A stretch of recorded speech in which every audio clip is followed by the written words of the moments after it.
Muito boa tarde a todas e a todos. Comecemos, como habitualmente, pelos números. Conforme relatório epidemiológico emitido há pouco, registram-se 25.524 casos confirmados de Covid-19 em Portugal, o que representa mais 242 que no dia de ontem, ou seja, mais 1%.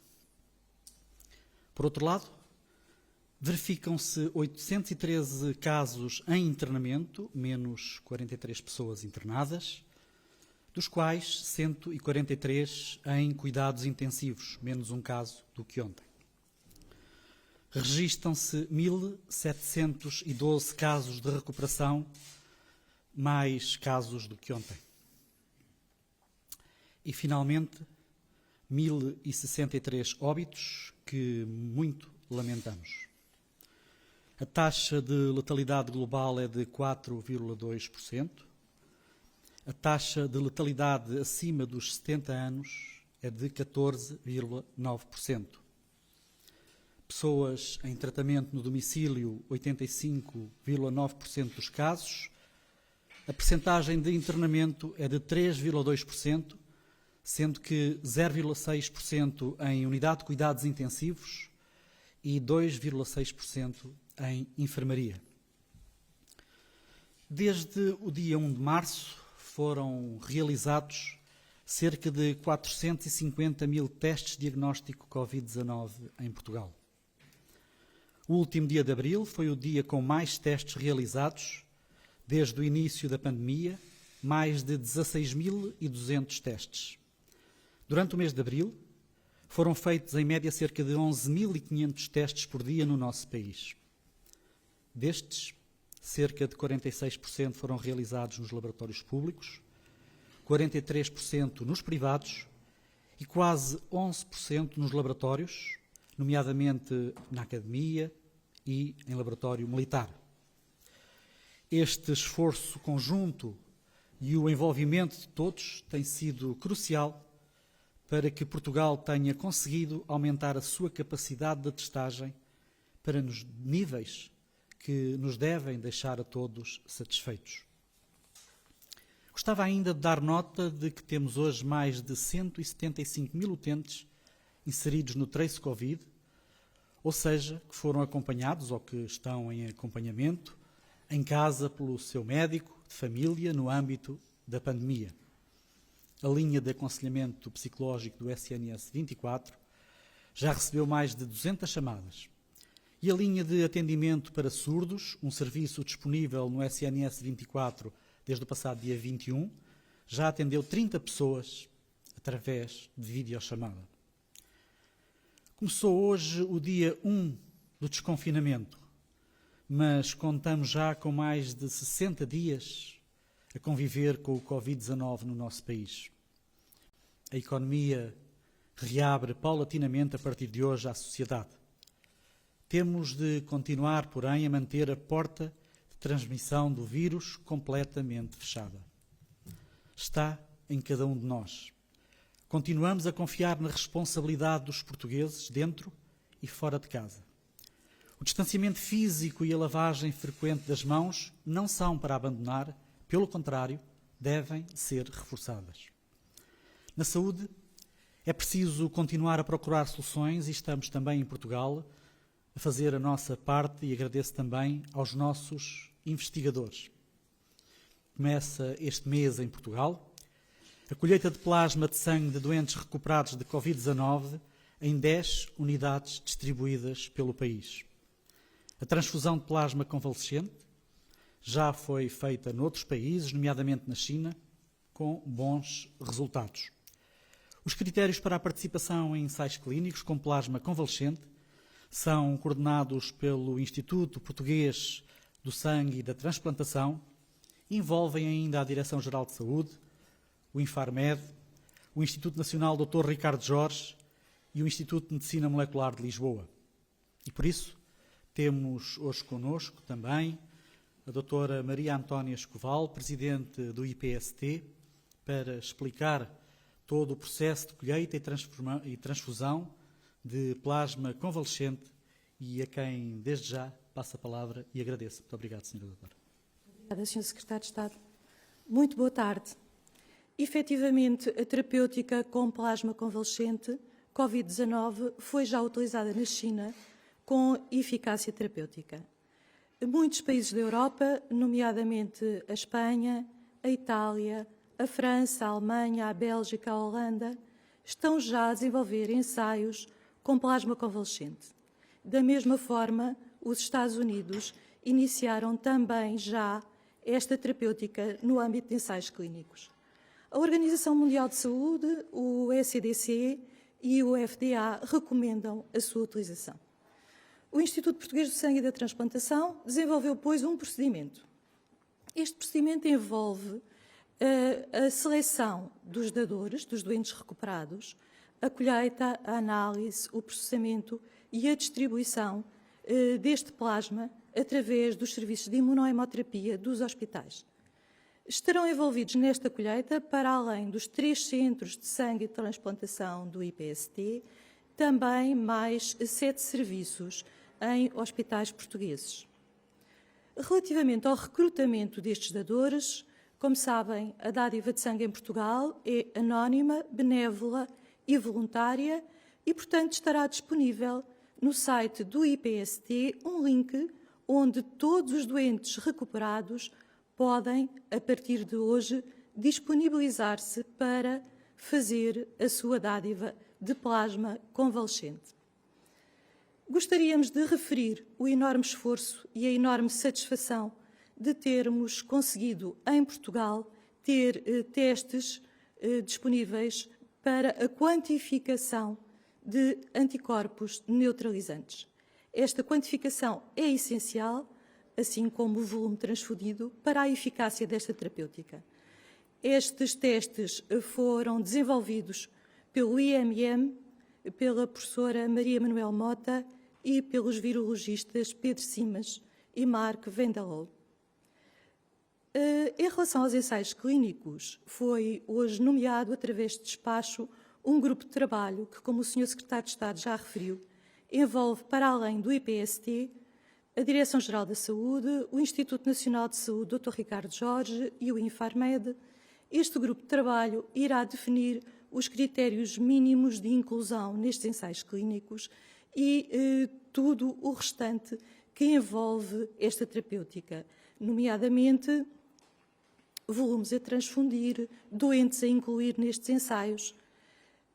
Neste grupo de trabalho serão também chamados a participar os médicos prescritores nas várias instituições hospitalares. Gostaria ainda de vos deixar um apelo e um agradecimento. Um apelo porque, embora tenhamos conseguido manter as nossas reservas estratégicas de sangue e componentes sanguíneos em níveis muito estáveis durante os meses de março e abril, vamos iniciar progressiva e gradualmente a atividade clínica nos hospitais. E por isso deixo um apelo a todos os nossos potenciais dadores que exerçam este dever de cidadania para com aqueles que são mais vulneráveis.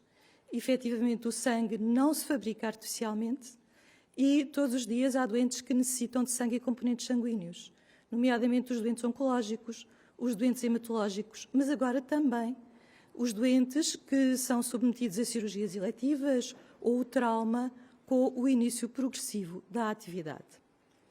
E queria deixar um agradecimento, um enorme agradecimento a todos os nossos dadores de sangue, às associações, às federações, aos grupos de dadores de sangue e a todos os profissionais de saúde que em todos os serviços de sangue permitiram que não faltasse sangue nos hospitais durante os meses de março e abril.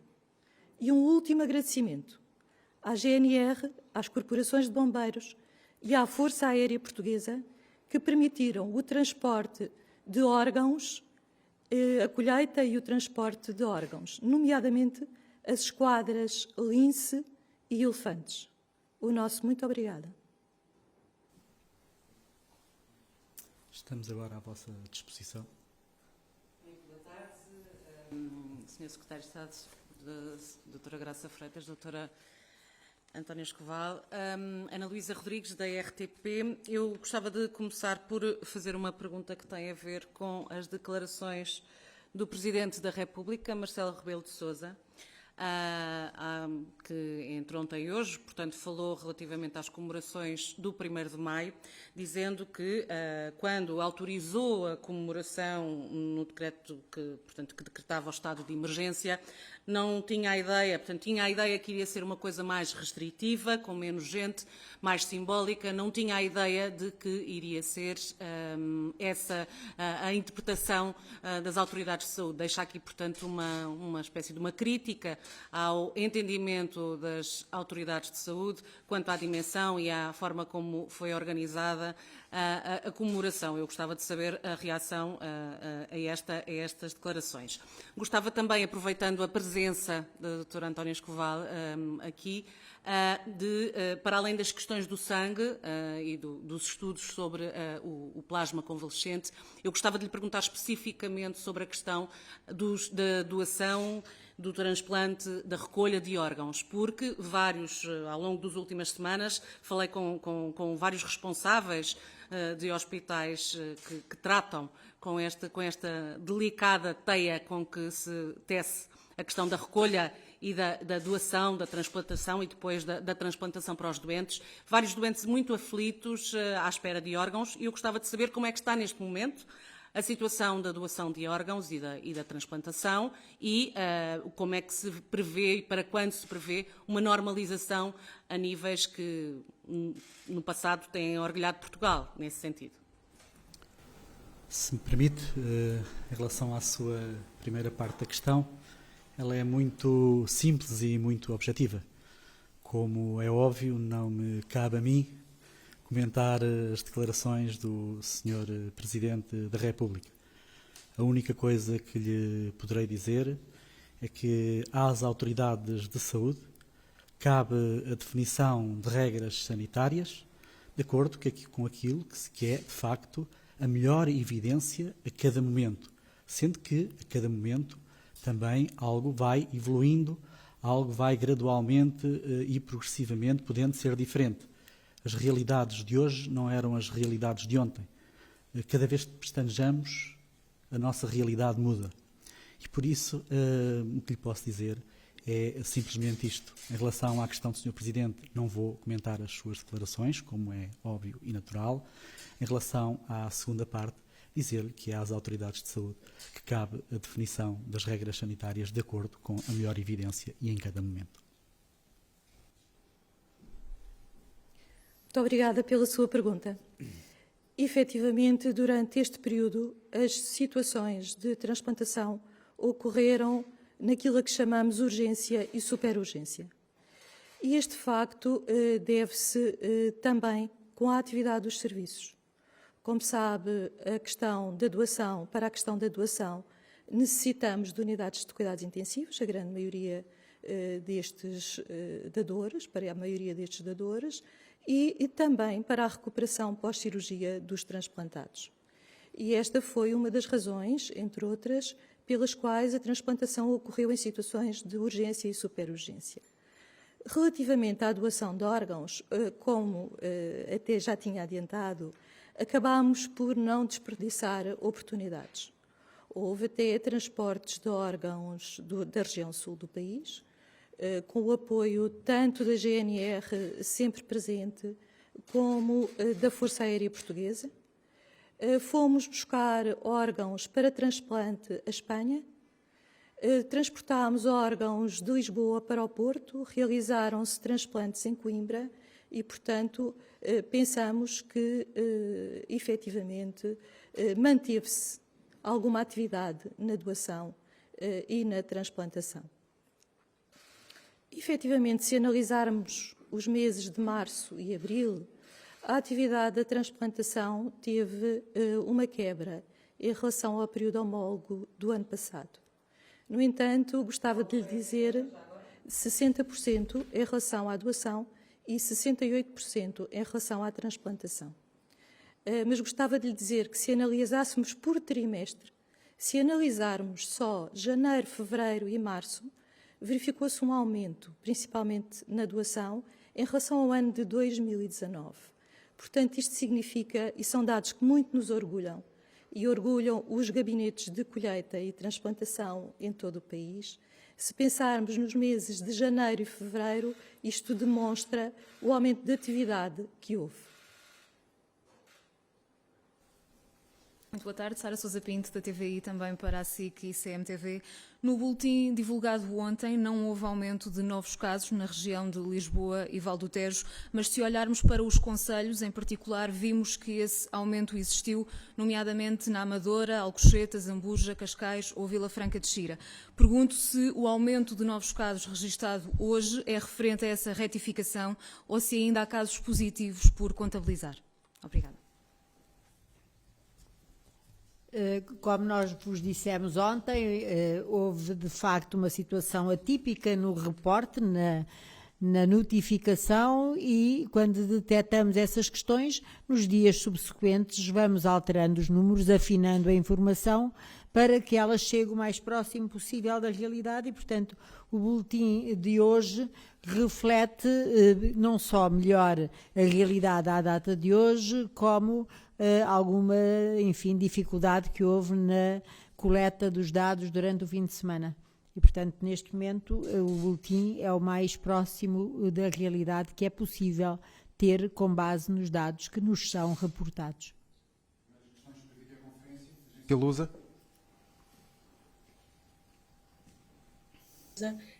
A minha pergunta tem a ver com o regresso dos alunos do 11º ano e 12º às aulas presenciais.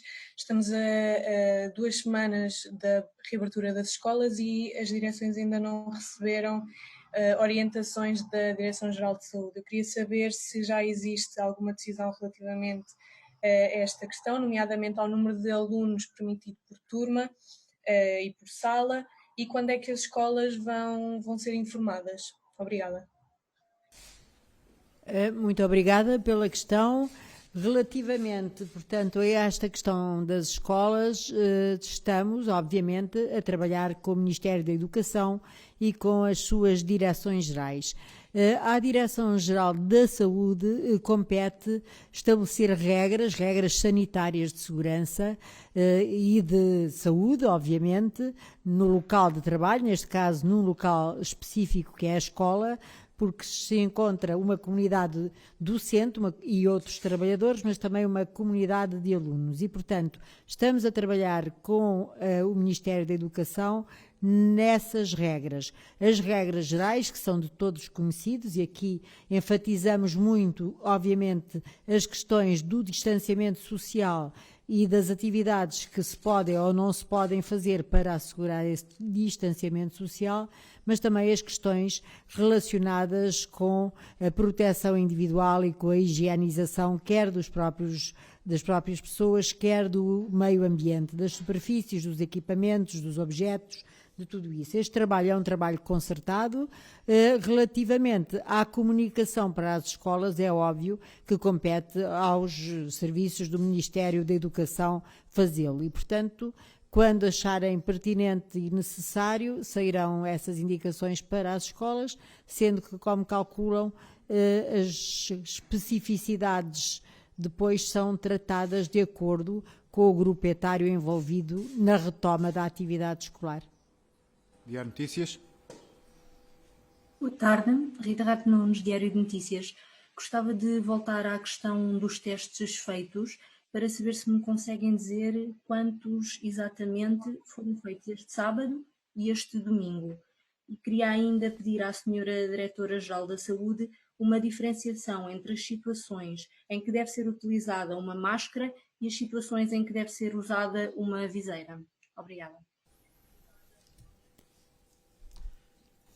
Relativamente à questão dos testes, não lhe consigo agora dizer exatamente e com precisão quantos foram feitos no sábado ou no domingo. A única coisa que lhe consigo dizer é por uma avaliação mais geral, de que de facto estamos a testar muito mais. Nós neste momento temos em testes acumulados 448 mil testes, temos em testes por milhão de habitantes 41.860, de facto só estamos atrás de países como o Luxemburgo, a Lituânia, pequenos países, Chipre, Malta, e Portanto, o que lhe posso dizer é que há uma capacidade de testagem muito reforçada.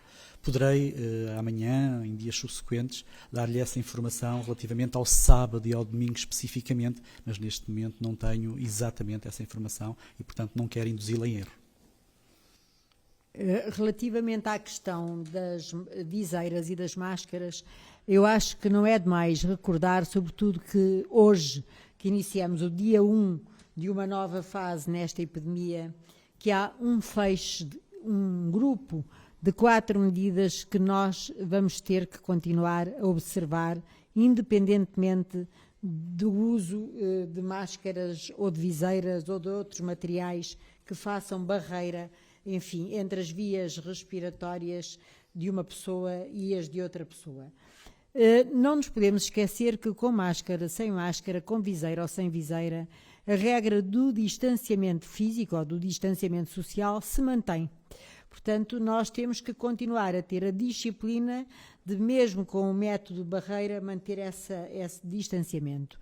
Também se mantém a regra da higiene das mãos, uma vez que todos sabemos que as mãos são o grande veículo de transmissão dos vírus, do nariz e da boca, para outras partes do corpo, para as superfícies, para os objetos e, portanto, por via indireta, para outras pessoas. Portanto, essa segunda medida não pode ser esquecida de forma alguma. Também não pode ser podem ser esquecidas as questões relacionadas com aquilo que nós chamamos de etiqueta respiratória. Portanto, o cuidado de também, com máscara ou sem máscara, com viseira ou sem viseira, nunca espirrar, nunca tossir e nunca falar diretamente para outra pessoa, pelo menos se essa pessoa não tiver a uma distância de 2 metros. Depois temos então um método de barreira muito importante e nós temos-lo dito desde o início. E desde o início que estabelecemos regras muito claras para a utilização de métodos de barreira entre um emissor de partículas e um receptor de partículas e gotículas. E, obviamente, os métodos de barreira mais eficazes, os chamados respiradores, são utilizados pelos profissionais de saúde em determinadas circunstâncias e depois as máscaras cirúrgicas também pelos profissionais de saúde, profissões equiparadas de cuidadores e doentes imunossuprimidos. E depois temos, enfim, as chamadas máscaras comunitárias e não saindo da questão da viseira. A viseira não é um método que dispensa a utilização de uma máscara, pelo simples motivo que protege muito bem os olhos, protege muito bem o nariz, mas já não protege tão bem porque é aberta embaixo, gotículas expelidas através do espirro, da tosse ou mesmo da fala. E, portanto, tendo a sua utilidade, deverá ser sempre usada complementarmente com um método de barreira que permita, enfim, tapar a boca e o nariz. E já agora, muita atenção, de facto, à utilização da máscara. A máscara deve cobrir a boca e o nariz e não deve ser manuseada. E, portanto, deve pôr-se com muito cuidado com os elásticos e depois ser retirada com igual cuidado. E, portanto, quando se põe a primeira vez, deve ser feito com as mãos lavadas ou desinfetadas e ajustada muito bem para que se torne confortável o seu uso, não carecendo de, novamente, as pessoas levarem as mãos à cara para ajustar. E, portanto, usar uma máscara quando está indicado, sim, mas usá-la com muita precaução para não a conspurcar demasiado ou não a conspurcar de todo e, sobretudo, depois também não fazer o abandono dessa máscara em nenhuma superfície que possa ser tocada por outro. Portanto, se for descartável, terá que ir diretamente para um recipiente de lixo. Se não for descartável, por analogia, quem é mais antigo, lembra-se quando utilizávamos lenços de pano, que depois o lenço teria que ser guardado apenas e junto da pessoa que o estava a usar. Portanto, muito cuidado no não abandono das máscaras em superfícies que possam ser tocadas por outras pessoas. Últimas questões, Antena 1. Bom dia. Eu queria fazer 2 questões, uma em relação aos lares, se já há uma data previsível para o regresso das visitas e como é que esse regresso se pode fazer, e também em relação às praias, com a chegada do bom tempo, já há avanços nas regras e quão seguro é partilhar o areal, a água?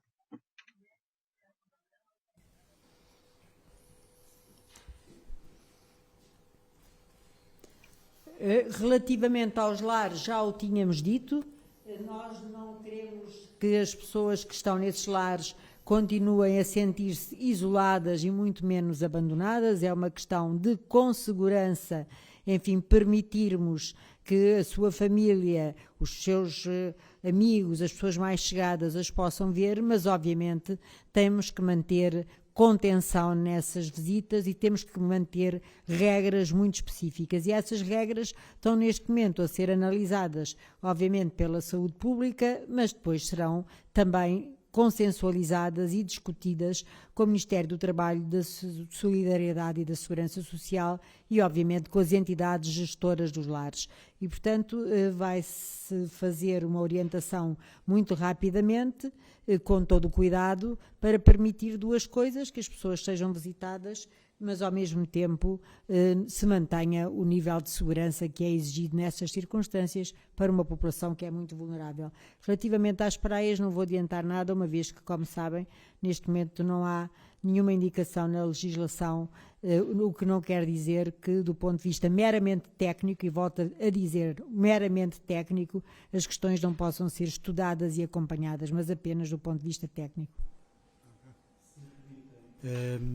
E para não deixar nenhuma lacuna na informação, até porque já pedi a informação e também já a obtive, relativamente aos testes realizados no sábado e no domingo, na pergunta anterior.